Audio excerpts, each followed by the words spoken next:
My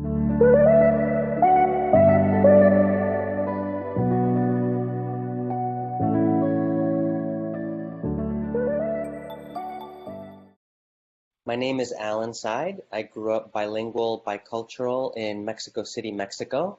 I've been studying the process known as nonviolent communication, or NVC, since 1995. I began studying it with its creator, Marshall Rosenberg, and I've been a certified trainer since 2003.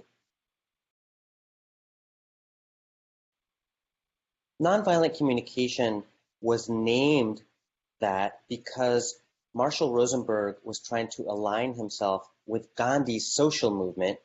The words that they had in Hindi for nonviolence actually translate into the power of the truth and compassion or loving kindness. And that's where it comes from. Nonviolent communication, also known as NVC, is a process for creating the quality of connection out of which people spontaneously enjoy contributing to one another's well-being. From the speaking side, it's a way of sharing my truth, speaking what's true for me, my perspective, in a way that's most likely to elicit a compassionate response from the other person, and that's most likely to result in my own needs being met in a way that's in harmony with other people's needs.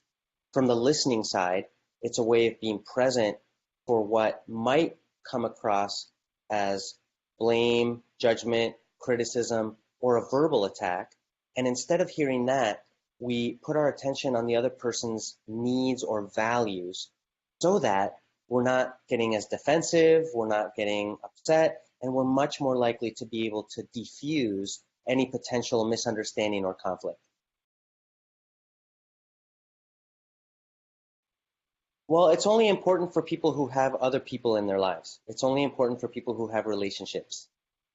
Because what happens is that when we're in pain, when we most need other people's care and love and support, we tend to act in ways that make it least likely that we will get that love and care and support. When I'm in emotional pain, sometimes I lash out or I withdraw, making it less likely that I will get that love, care, and support from others.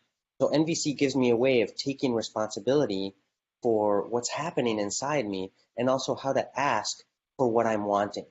So if we want to move into a culture that's more based on a partnership paradigm, that's more based on relationships of power with rather than power over, then nonviolent communication gives us some really excellent tools to create a high quality of connection and mutually agreeable outcomes. So that is the promise and the potential of nonviolent communication. Well, the benefits are many. One of them is more clarity about what's motivating me at a deeper level and what's motivating others at a deeper level. Another benefit is decreased stress because I'm able to separate the deeper motivators from the strategies I'm using, which may or may not work. And once I decouple the two, I can find other strategies to meet my needs better. There's reduced friction in couples, reduced friction in families, reduced friction in friendships and all kinds of relationships. There's greater ease in preventing misunderstandings and conflicts. And there's I work also as a professional mediator, and this is one of the tools that I bring to my mediation skills. And with nonviolent communication, people can resolve their own conflicts. So it's more harmony, more connection, more depth in relationships, more enjoyment of each other, and a lot more clarity. Nonviolent communication can be used at the level of states, at the level of corporations, at the level of NGOs. Corporations do not have relationships with each other. It's the human beings in the corporations that talk with each other. Governments don't have relationships with each other. It's the human beings who are inside the government who have a relationship with each other. Everything about nonviolent communication works in the direction of creating a higher quality of connection. So when you have more trust, when you're creating a higher quality of connection, it's easier to prevent and resolve conflicts. The issue isn't so much whether nonviolent communication would be effective. The issue is more around, is there a willingness and is there a commitment at that level, both policymakers and the executive branch, to bring these things into effect. When I worked with Marshall, he had traveled the world for 35 or 40 years, mediating conflicts and training people. And he said all over the world, in every culture, people are playing one of two games. One of those games is called Who's Right and Who's Wrong. The other game is called How Can I Make Life More Wonderful? So if we have a commitment to the game Who's Right and Who's Wrong, we're not going to get out of the stuck places that we find ourselves in.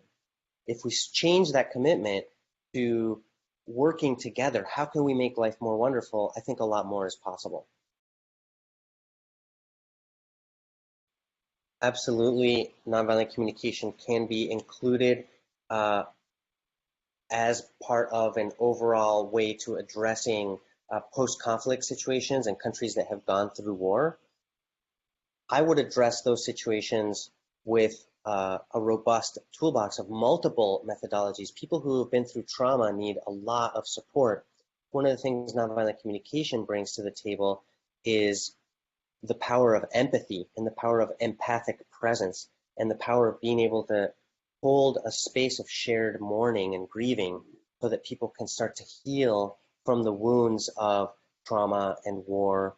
It also brings to the table the concept of radical honesty, of people being able to speak their truth in a way that is most likely to lead to understanding by the people listening. So it's when people have an empathy deficit, when there isn't enough deficit, that people seek vengeance and retribution, and the cycle of violence gets perpetuated and continued. So through the skills of empathy and honesty, this cycle of violence can be stopped in its tracks and the healing starts to begin. I would use NVC as one of the tools. I'm not going to say it's the only thing that would help, because you need to address these things on a level of systems and structures, as well as the healing that you want for individuals, families, and communities.